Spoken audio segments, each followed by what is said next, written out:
pa pi le pu go le pai te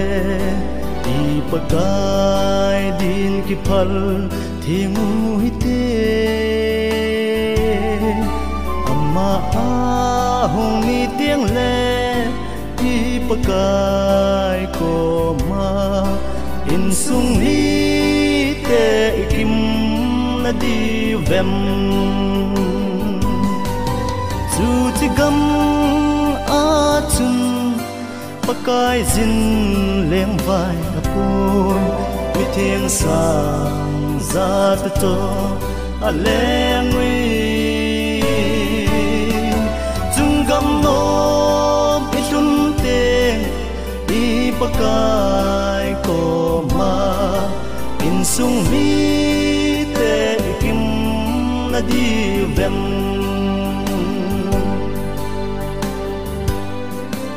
in khô linh a che ma sa pi le pu ngai te ho chu lim gen the thu din a na che zong leo o he ko ki the lo che ma sa ngai te ho chu ka ngai ngam poi again thei thu diu zu chi gam a chun pakai zin leng vai apun mi thieng sang za ta to a leng wi chung gam no mi chun te i pakai ko ma in sung mi te kim na di vem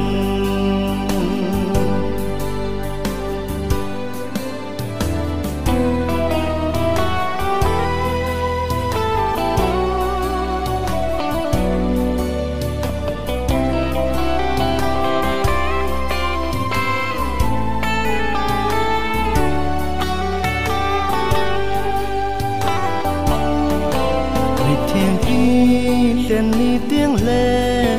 nu lệ sa ki hol mo ding mun a cha apan pi thei ta lo ding da sa a te wang su gim gen thei thu lum su ding in sung mi te zau khadi vem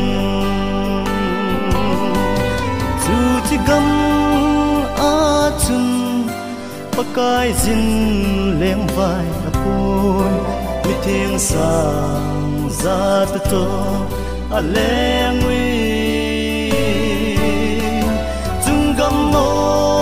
mi chun te i pakai ko ma in sung mi te kim na di vem gam no mi chun te i pakai ko ma in sung mi te kim na di vem